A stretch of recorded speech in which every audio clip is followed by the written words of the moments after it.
Om Stapakaya cha dharmasya Sarvadharma Swarupine Stapakaya cha dharmasya Sarvadharma Swarupine Avatara Varishtaya Ramakrishna Math Namaha Asato ma sadgamaya Tamaso ma jyotirgamaya Mrityorma mritangamaya Om Shanti Shanti Shanti.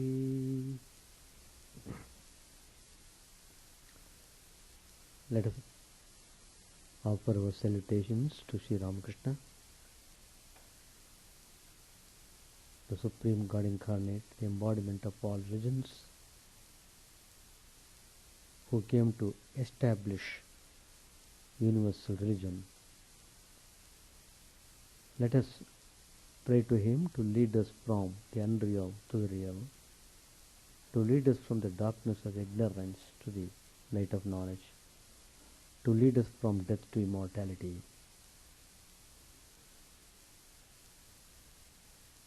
Today's topic I have chosen from the Gospel of Sri Ramakrishna for our studies, and that is the true import of universal religion.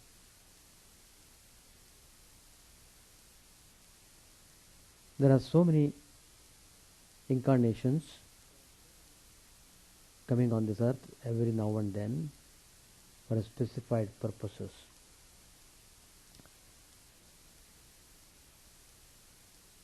Some incarnations, they come for the sake of whole humanity.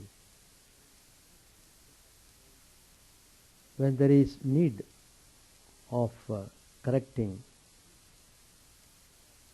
the ways of people throughout the world, sometimes the incarnation with greater manifestation would descend on this earth to give hope and assurance to the whole humanity.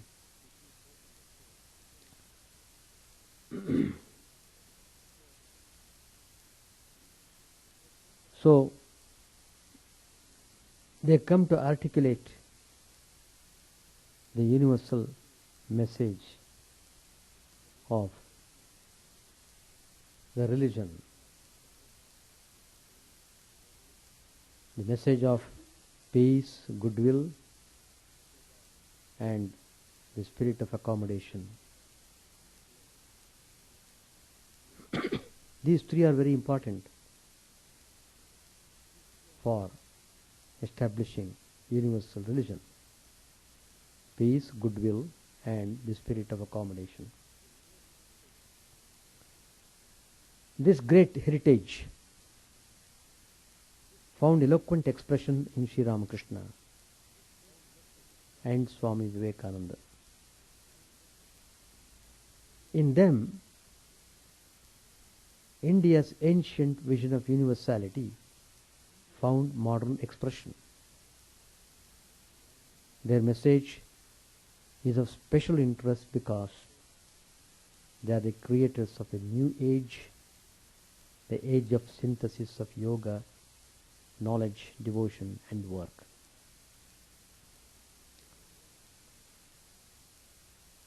Romarola, a great French scholar, he has said, "The man whose image I here evoke was the consummation of 2000 years of the spiritual life of 300 million people." In the life of Ramakrishna, written by Romarola, he has mentioned like this: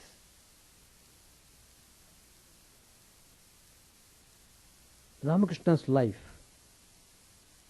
It is unique. If you study deeply, you will find tremendous impact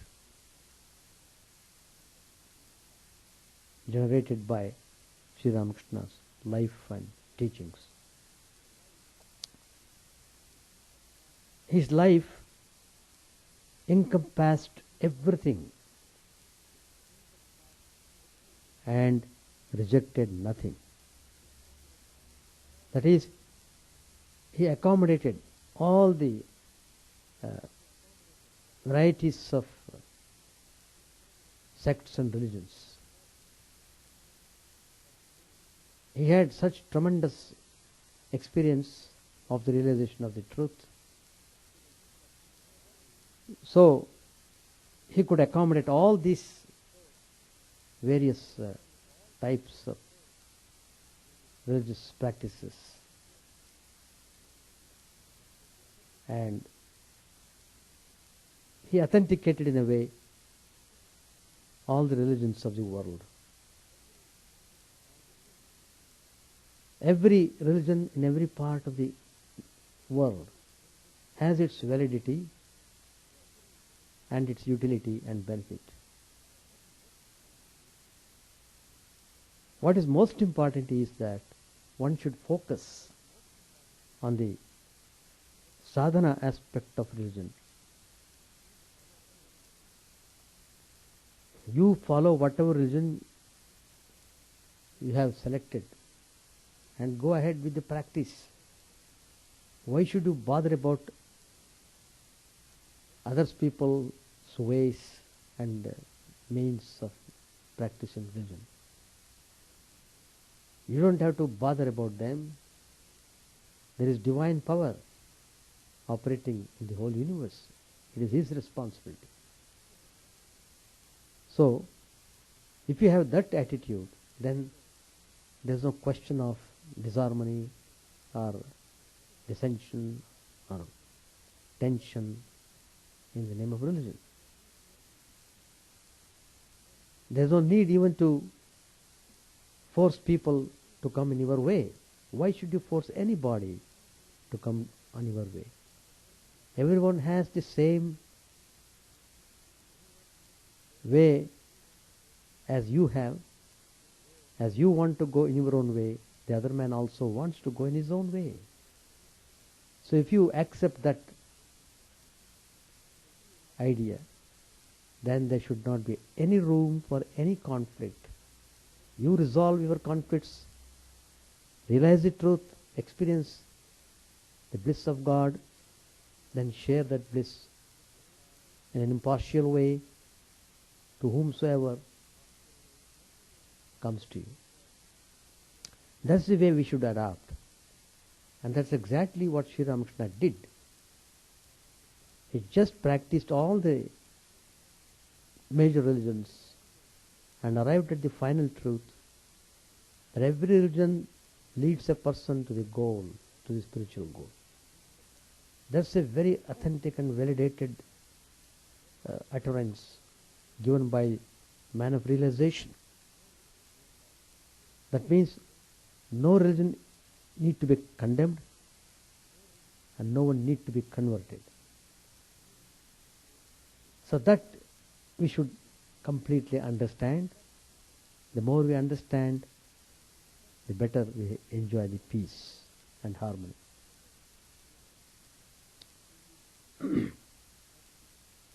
Theists, agnostics and atheists, all these people had full access in Sri Ramakrishna's loving embrace. His life was the meeting ground of all religions, all paths and all sects. In his comprehensive scheme of life, everyone can find something to inspire him or her to lead the spiritual life. So Sri Ramakrishna's stress was on the practical aspect of life. Be practical. Talk less and act more. follow the principles in life. Sri Ramakrishna worshipped God as Divine Mother. He accepted a woman teacher, and he made his wife, Sri Sharada Devi, his first student. Sri Ramakrishna was never dogmatic and never claimed any superiority for himself. He would always say, it's all by the grace of the Divine Mother. And the Divine Mother, she is doing her work. It is she doing. I am only just a channel or instrument for the Mother to operate. He firmly believed it, and through his life he has shown to us that's the way we should practice religion in our life. So, if you study Sri Ramakrishna, you find him as a great scientist in the domain of religion. He practiced all the disciplines of Hinduism. Like a scientist, he made experiments with religion and found that religious truth is verifiable. He also preached the disciplines of Islam and Christianity, and through them he found different faces of the same God. His amazing singleness of mind, sincerity of purpose, and passionate love for the divine demolished all superficial obstacles of dogmas, creeds, and beliefs.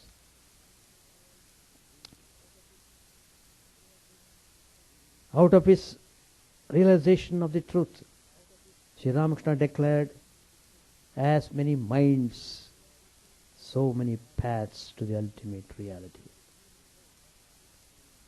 He discovered the true import of universal religion, which is not a new faith or a new mode of living, but the ultimate truth of all religions, the experience of divine joy. He respected the uniqueness of each path and asked people to love the followers of all religions without disowning one's own faith. Elucidating this principle through an example, Sri Ramakrishna says that as a married woman serves her in-laws with love without affecting her intimacy with her husband in the least, so our love and respect for other paths will not diminish our loyalty to our own faith. Spiritual experience alone can help us to have real peaceful coexistence. He also asked people to learn from other traditions to make up for the deficiencies of one's own faith, as no religion is perfect, and hence there is great scope for learning from others to enrich one's spiritual as well as social life. Hinduism can be highly profited by emulating the noble and practical examples of equality from Islam and philanthropy from Christianity. The Hindu doctrines of unity in variety, respect for other religions, and the central importance of mystical experience can be immensely helpful to others. Sri Ramakrishna's personal experience of the unity of Godhead did help in different faiths, did help many people in different faiths, including Hindus themselves, to have a deep and abiding faith in God. Sri Ramakrishna's experience of universal religion encourages votaries of all religious faiths to live together in peaceful coexistence without any dissension. Sri Ramakrishna said, I have practiced all religions, Hinduism, Islam, Christianity, and have also followed the paths of the different Hindu sects. I have found that it is the same God toward whom all are directing their steps, though along different paths. You must try all beliefs and traverse all different ways once. Wherever I look, I see men quarreling in the name of religion. Hindus, Muslims, Brahmos, Vaishnavas, and the rest. But they never reflect that he who is called Krishna is also called Shiva and bears the name of the primal energy, Jesus and Allah as well. The same Rama with 1,000 names. And Sri Ramakrishna explains it by a beautiful, very impressive example. A lake has several ghats. At one of the ghats, the Hindus take water in pitchers and they call it jal. They call the water jal. At another place, Muslims take water in leather bags. They call the same water as pani. At a third place, the Christians take the water and they call it water. Can we imagine that it is not jal but only pani or water? How ridiculous. The substance is one under different names and everyone is seeking the same substance. Only climate, temperament and name create differences. Let each man follow his own path. If he sincerely and ardently wishes to know God, peace be unto him, he will surely realize it. Sri Ramakrishna has said like this in the Gospel. The democratic and humanistic temper of the age, demanding the inherent rights of liberty, equality and fraternity for all persons, is immensely fulfilled in Sri Ramakrishna's vision of truth, embracing God, man and universe. He said, I clearly see that he himself has become everything, that he himself has become the universe and all living beings. To Sri Ramakrishna, the entire universe is saturated with divine consciousness. But there is greater manifestation of God in human beings than other created beings. As such, to serve humanity in this spirit is to serve God himself. Ethnic religion brings artificial differences between one individual and another due to their dogmatic attachment to the superficial aspects of religion. Sri Ramakrishna wanted people to be friendly on the basis of their divine heritage. The solidarity of humanity can be achieved by recognizing the divine essence in people. We live in an unhappy and discontented age. There is a lack of direction and lack of faith. Happiness is what everyone is seeking, but the majority seeks in things which are evanescent and not real. No happiness was ever found in the senses. Happiness is only found in the spirit. Vedanta emphatically states that freedom is our real nature, and it is only God or the experience of our real self that can give us permanent happiness. Man may try through his technical advances to roll up the sky itself as if it were a piece of leather. But with all that, he will never succeed in achieving peace and the end of his sorrows without realizing the luminous divine within him. The predominant urge of mankind is for happiness, and this impels man to struggle against the limitations and imperfections of life. It is, in a word, the eternal craving for freedom, consciously or unconsciously. Each creature is hearkening to that voice of eternal peace. Come unto me, all ye that labor and are heavy laden, and I will give you rest. We see this struggle for freedom recurring at three different levels. First, at the physical level, man wants to be free from discomforts, hunger and death. Secondly, he wishes to be relieved of mental sufferings, anguish, fear, boredom, the nervous breakdown. That is the outcome of a fast life. Most of our lives are enveloped by fear, which hangs around us like a thick layer of fog or a dark cloud. Various kinds of fear, real or fanciful, exerts a weakening and inhibiting influence on our lives, making us miserable. Anything that helps us in lifting this spectre of fear, even a little, is certainly a great blessing. We live in an unhappy and discontented age. There's a lack of direction and a lack of faith. This has been highlighted in this way. Never before was man so educated, yet so ignorant. So profusely equipped, yet so insecure. So much in plenty, yet in such penury. And so highly civilized, yet morally so low. Spiritual experience alone can give us permanent happiness.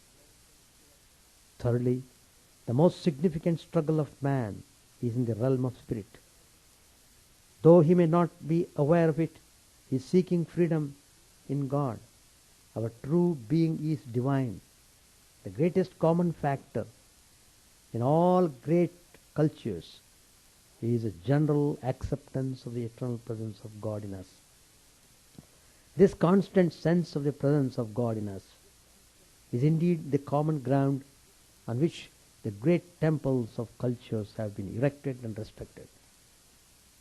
The yearning for immortality is constantly pressing us onward towards joy and liberation. Vedanta emphatically states that this freedom is our real nature, and it is only God or the experience of our real self that can give us permanent happiness. Every great saint in the history of the world has emphasized this one tremendous statement: the kingdom of God is within. Saint Paul says, "Be ye transformed by the renewing of your mind." It is an excellent summation of the psychology involved. But people generally, they are carried away by the sense pleasures. But the truth is, happiness is not in the enjoyment of the senses. Sense pleasures are condemned only because they build a wall between the mind and the soul, between knowledge and ignorance. Much of our struggle in spiritual life is involved in making our mind pure from unholy desires, which, because of their destructive nature, hinder spiritual advancement. Most of us are obsessed with the things of the world. Instead of God, we seek the pleasures of the senses. To us, life is superficial and without real meaning. It becomes only an endless round of pleasure seeking, serving no other purpose. Swami Vivekananda says, happiness we see is what everyone is seeking, but the majority seeks in things which are evanescent and not real. No happiness was ever found in the senses. There never was a person who found happiness in the senses or in the enjoyment of the senses. Happiness is only found in the spirit.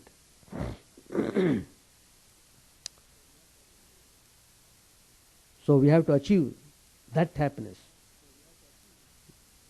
We have to hanker after experiencing that happiness coming out of the experience of the truth. So comes the need for moral and ethical life. Without moral and ethical life, we cannot progress in spiritual path. Why should we be moral or ethical?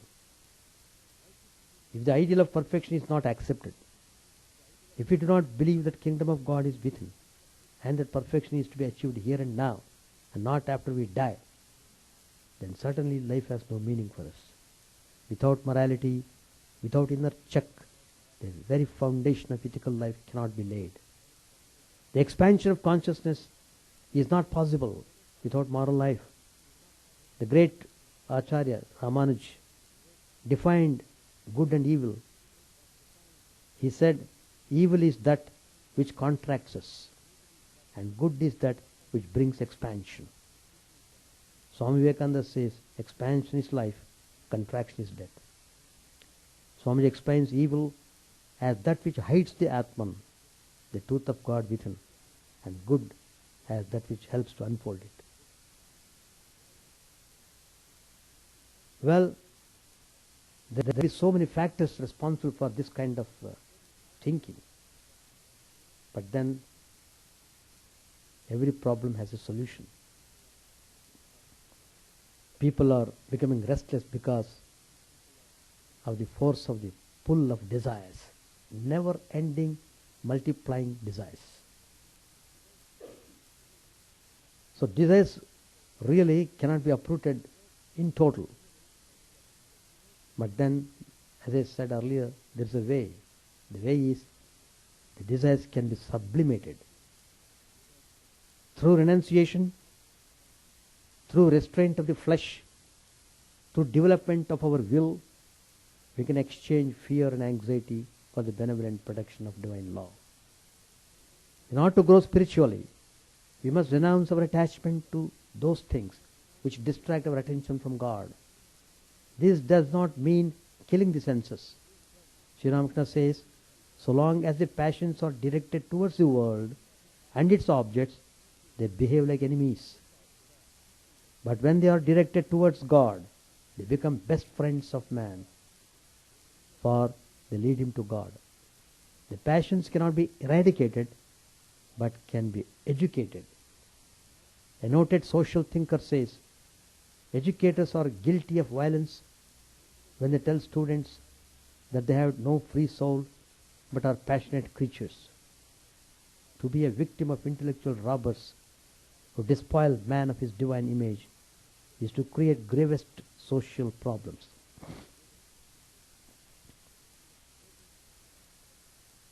Chasing the chimera of happiness. In some oil mills in India, bullocks are used that go round and round to grind the oil seed.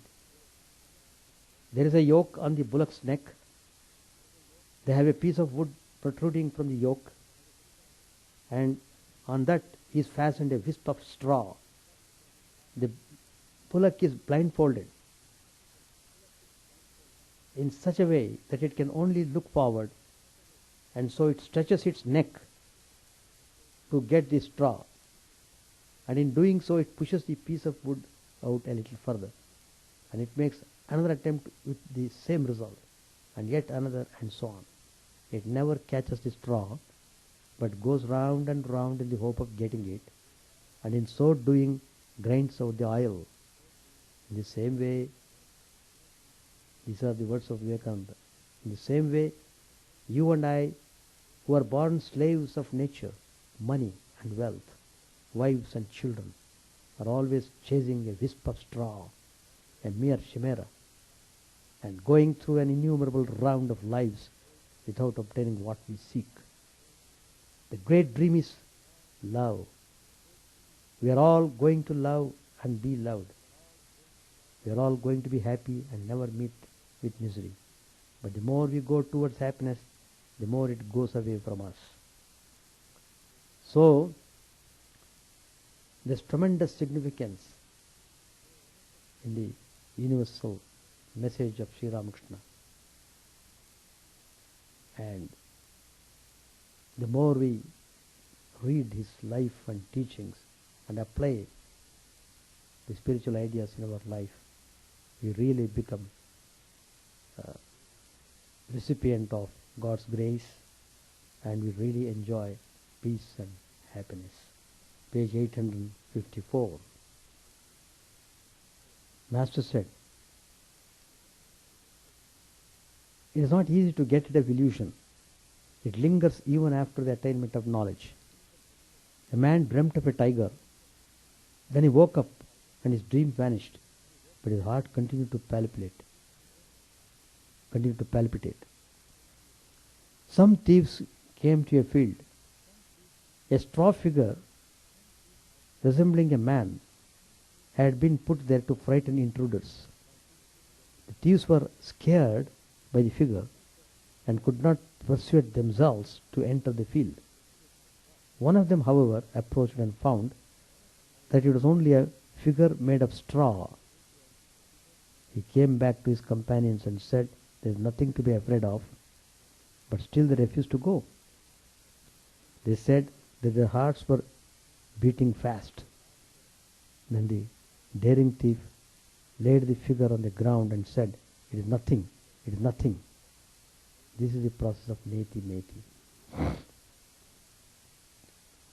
Doctor said, "These are fine words." Sri Ramakrishna said smilingly, "What kind of words?" Doctor said, "Fine, Master." "Then give me a thank you." The Master said the words "thank you" in English. Doctor said, "Don't you know what's in my mind? I go to so much trouble to come and visit you." Master said smilingly, "No, it is not that. Say something for the good of the ignorant." After the death of Ravan, his brother Vibhishan refused to be king of Ceylon.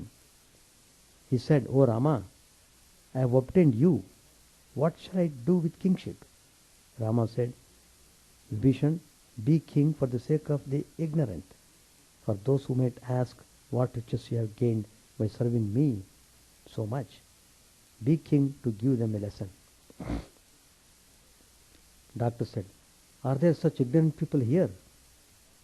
Master said smilingly, "Oh yes. Here you will find oysters and snails as well as conchs." All laughed. Dr. Sarkar, who was a homeopath, gave Sri Ramakrishna 2 globules of medicine. He said, "I am giving you these 2 globules. One is Purusha and the other is Prakriti." All laughed. Master said smilingly, "Oh yes, Purusha and Prakriti are always together. Haven't you observed pigeons? The male and female cannot live separately. Wherever Purush is, there is Prakriti, and wherever Prakriti is, there is Purush."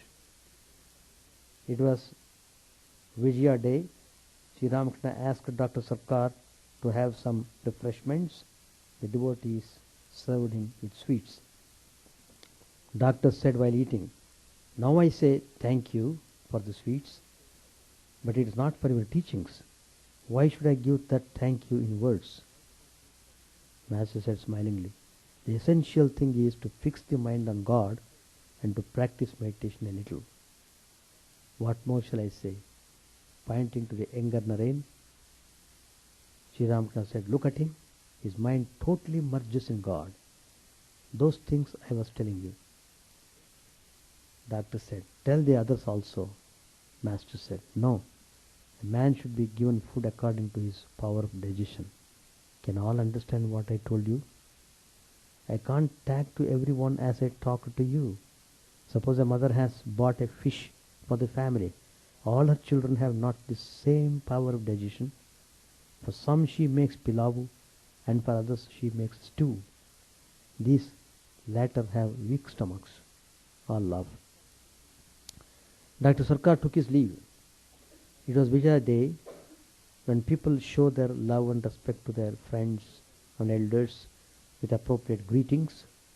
The devotees all prostrated themselves before Sri Ramakrishna and took the dust of his feet.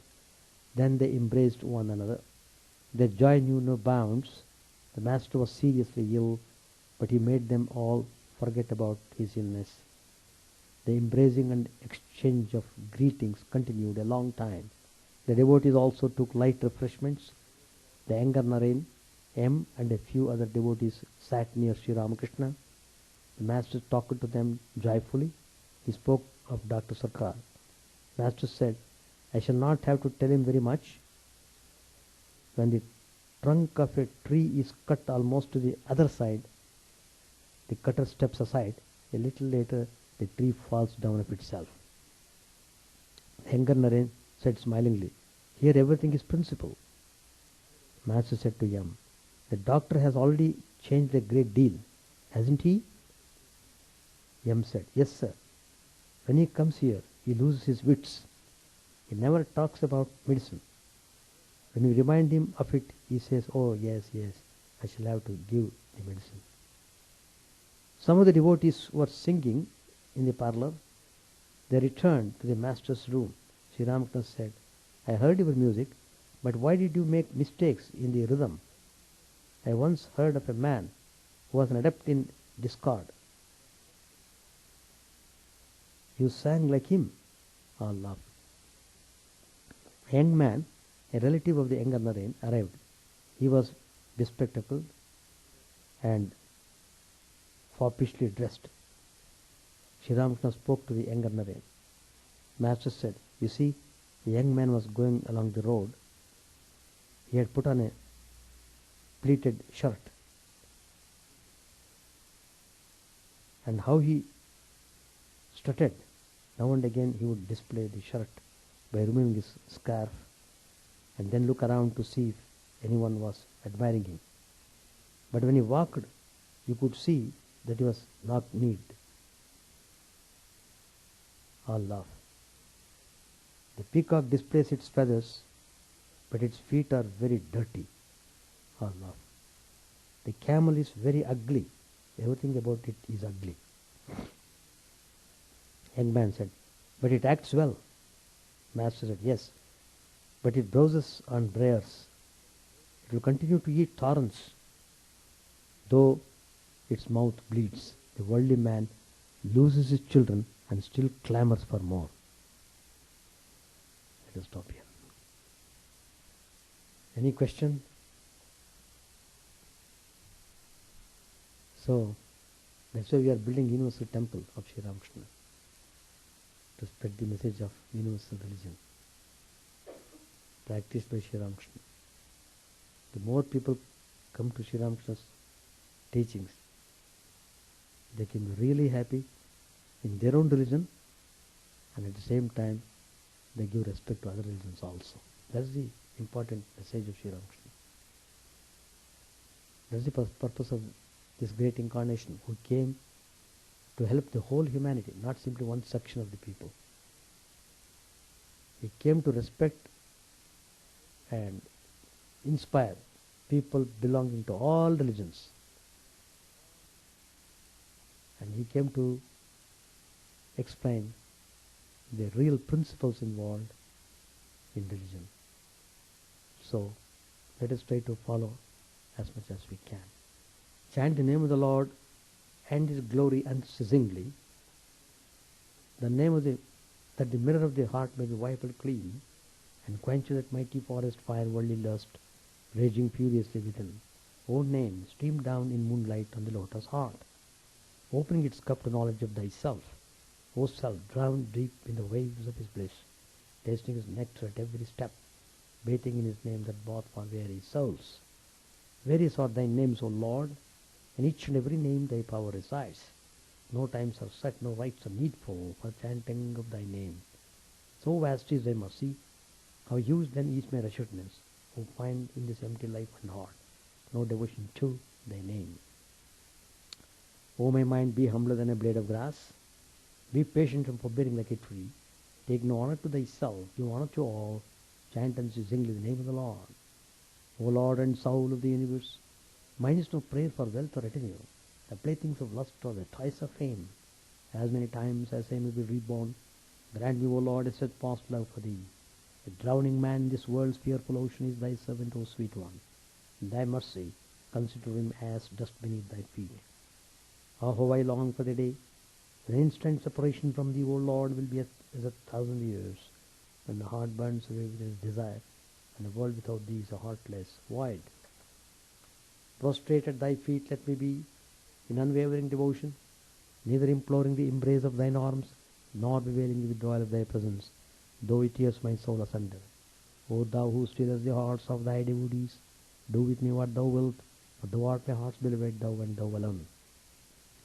O Lord, lead us from the unreal to the real, lead us from darkness to light, and lead us from death to immortality. May all be free from dangers, may all realize what is good, may all be actuated by noble thoughts, may all rejoice everywhere, may all be happy, may all be free from disease, may all realize what is good, may none be subject to misery. May the wicked become virtuous, may the virtuous reign tranquility, may the tranquil be free from bonds, may the freed make others free. May good betide all people, may the sovereign righteously rule the earth, may all beings ever attain what is good, may the worlds be prosperous and happy. May the clouds pour in time, may the earth be blessed with crops, may all countries be freed from calamity, may holy men live without fear. May the Lord, the destroyer of sins, the presiding deity of all sacred works, be satisfied. For he being pleased, the whole universe becomes pleased. He being satisfied, the whole universe feels satisfied.